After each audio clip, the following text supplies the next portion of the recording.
This morning I sat outside longer than usual, watching mist loosen its grip on the trees. The world was quiet, not the awkward kind, but the kind that listens back. That's when the thought settled in fully. I'm 80 years old.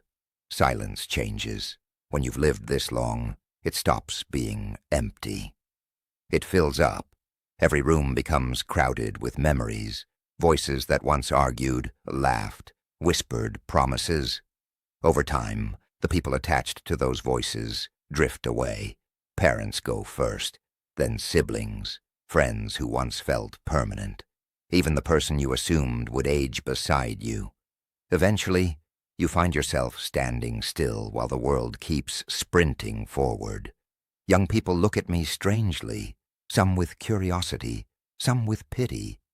They ask what it feels like, or they avoid the question altogether.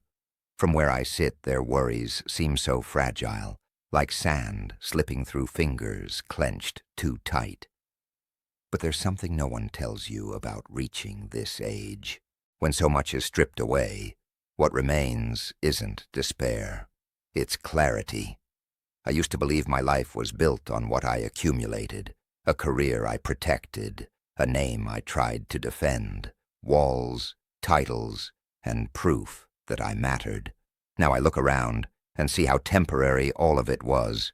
Homes change owners, achievements fade into footnotes, even reputations dissolve quietly.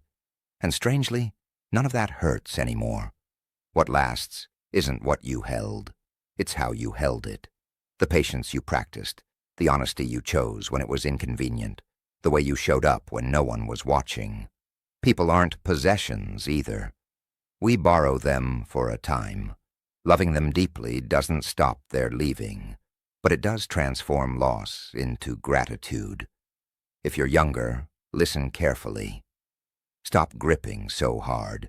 Life isn't something you secure. It's something you experience while you can. But this realization didn't come easily. It arrived only after I learned where life actually hides. And it's not where we're told to look. When I was younger, I believed life lived in big moments, milestones, celebrations, the kind of days you circle on calendars. I kept waiting for the next peak, convinced fulfillment was always somewhere ahead.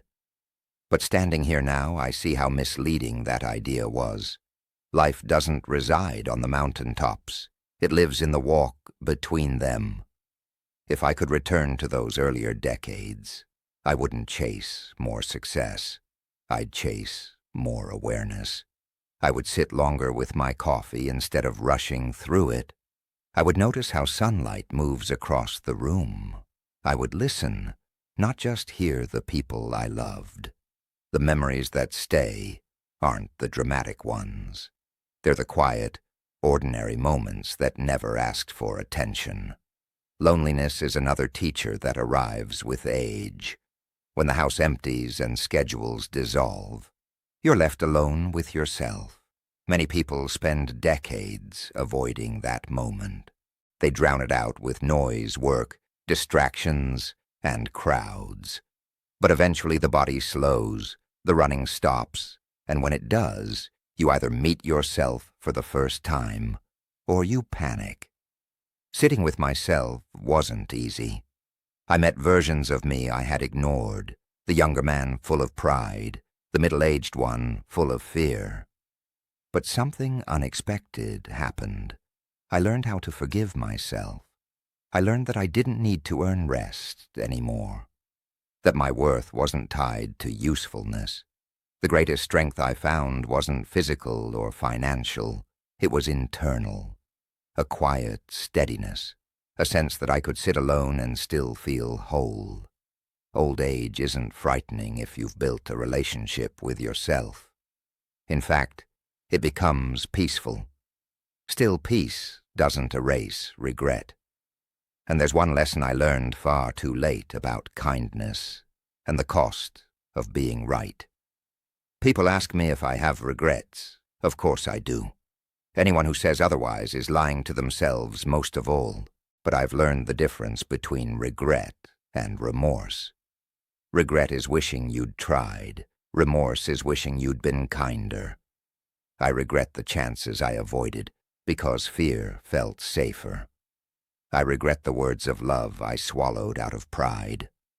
But what aches the most are the moments I chose ego over compassion, arguments I needed to win, silences I let stretch too long, grudges I protected like they mattered. Here's the truth. Being right is a hollow victory. When people leave, and they always do, the arguments leave with them. What stays is the weight of how you treated them. Kindness outlives correctness every time. If you have someone you care about, call them, not to explain, not to defend yourself, just to say, I'm glad you're here. One day they won't be, and none of the rest will matter. There's a strange grace in stepping out of the center of life, watching younger generations invent new words, new rules, new chaos. At first, it made me feel irrelevant. Then I realized irrelevance is freedom. My role now isn't to lead, it's to witness, to see my father's eyes in my grandson's face, to understand that I was never the whole story, just a chapter. What remains, after everything else falls away, is gratitude. Deep, aching gratitude for love even when it ended, for loss because it meant something mattered, for every sunrise I was allowed to see. I'm not afraid of the dark anymore. I've learned that light doesn't disappear. It simply moves on. Don't wait until life gets quiet to listen. What remains is already with you right now. And if this reflection stayed with you, share it with someone you love before the house grows.